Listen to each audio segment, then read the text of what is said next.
I do have one more question for you before we wrap up. Sure. Yeah.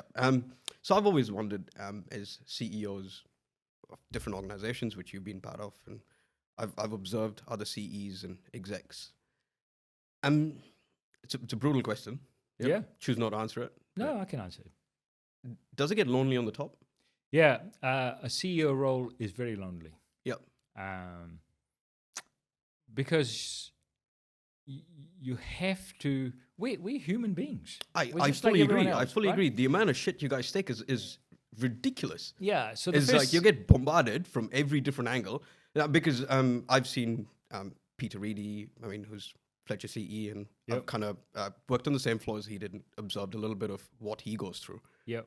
And I've been part of other organizations where I've seen the general managers and CEs and the amount they take in, just hitting them from different directions. Your mind frame is just switching from one to the next. How do you deal with it? Yeah. So the first thing is you grow a thick skin. So that's something Mark Ford told me a long time ago. Grow a thick skin because your ego, your emotions get affected when someone says something, and it's like, well, it doesn't matter. So one thing that I learned, and I still use every day, is I don't care what other people think. And I don't. I care what my wife tells me. I 100%. care what my children tells me. I care what my friends tell me, the people who are dear to me that I trust. I care about what they say, and I listen to them. I don't care about the others. So in social media and all that, so during the drought, people were writing things about me and, my salary and, of course, what's your name? By the way, on the record, I believe that's nonsense. Yeah, exactly. Phil Goff that never should have come out. Yeah. I couldn't be bothered, right? Yeah, who cares? So the first thing you got to do is not worry about others. You got to stand for who you are. Yeah. So that's the first thing, because you have to be comfortable in your own skin. To do that, you need to have a lot of confidence, but you also need to be financially stable because you could lose your job, all those kind of things. Yeah. And the next thing is that you have to do it for the rest of the people, because so if I'm the CEO, all the staff are vulnerable and they see the constant for them is their leader, and they would like to believe that their leader is like somehow able to solve all their problems. Or give them clear direction. Yeah. Whether you can or can't. I do have to tell them, hey, I'm a human being and all that. But if you let's say you are lost, right? And someone is your leader. The role of the leader is to give you comfort and confidence that you'll be okay. Yep. We're going to get through this. Yeah. Even though he or she may think we're buggered. You can't say that, right? Because you got to keep that hope alive. You got to keep the motivation alive. You got to keep the engagement alive. So that's sort of draining, but at the same time, it gives that energy, right? But then most of the things you can't share with anyone else. Absolutely, and that's why I asked you if it does get lonely on the top. Yeah, because you can't share that, because it's like, well, so one of the things that I did do, there's a few other CEOs that you have coffee with, you share things with, because their problems are very similar to your problems, and so you can give each other comfort, but you can also learn from one another. It's like everyone else. A CEO also reports to someone, right? Usually the board through the chair. And so CEO always requires a supportive board, right? And if you don't have a supportive board, then that is a failure. It's the same as if you're working and your supervisor, your manager is not supportive. Well, you're not going to be there long. Yeah, that's a shitty manager. It's a shitty manager, right? Yeah, quit. So that's a shitty board, right? Yep. So you got to quit, move on. Yeah. So interesting. Do you have any of the techniques that you use to help manage your mental stress and mental well-being at the top when you've got to deal with all of that stress? Yeah. So I think, well, it's hard, but a very long time ago, I decided that I was taking too much work home, right? I would work, then I had one of these, what's called a a pilot's briefcase. It's one of those big ones, it's wider.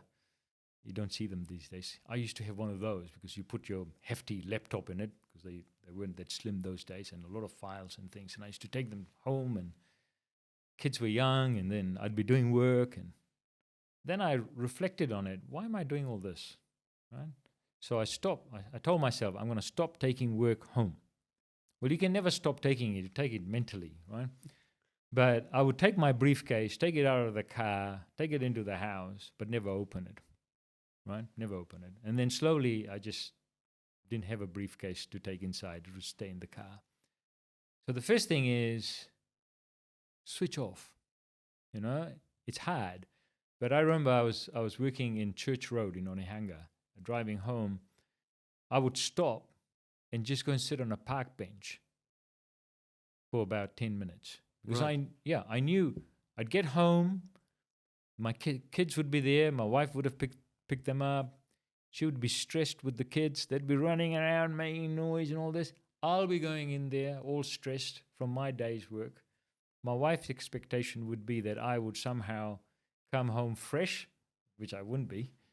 So if I sat down on the park bench or even in the car if it was raining, just disconnected from work and looked forward to going home and spending time with the kids and just get into that other mode, away from the work mode.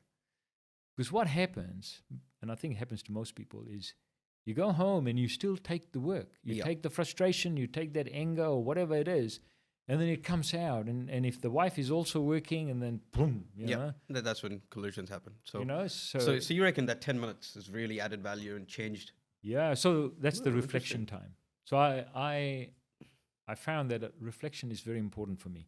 So I reflect all the time. So even when I was a CEO at Watercare, I'd be sitting in my chair during the day, and I would just look out the window and look at the sky. But I wouldn't be looking at the sky. I'd be thinking about the things, the decisions I made. Some of the decisions have to be made because they have to be made.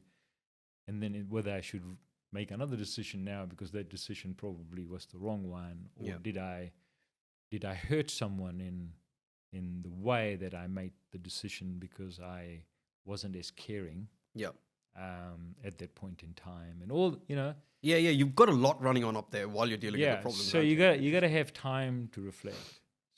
And then it's something I used to tell my execs and everyone: have free time. If you're just working, you're not that effective. Go make yourself a cup of tea and have a chat with someone. And so it's quite counter to some of the managers before, where if you're not at your desk and if you're not working, you're not productive. Well, that's not true. No, you not could true be at at your desk, but you're not as productive as you would be if your mind is clear and you're energized and you're motivated.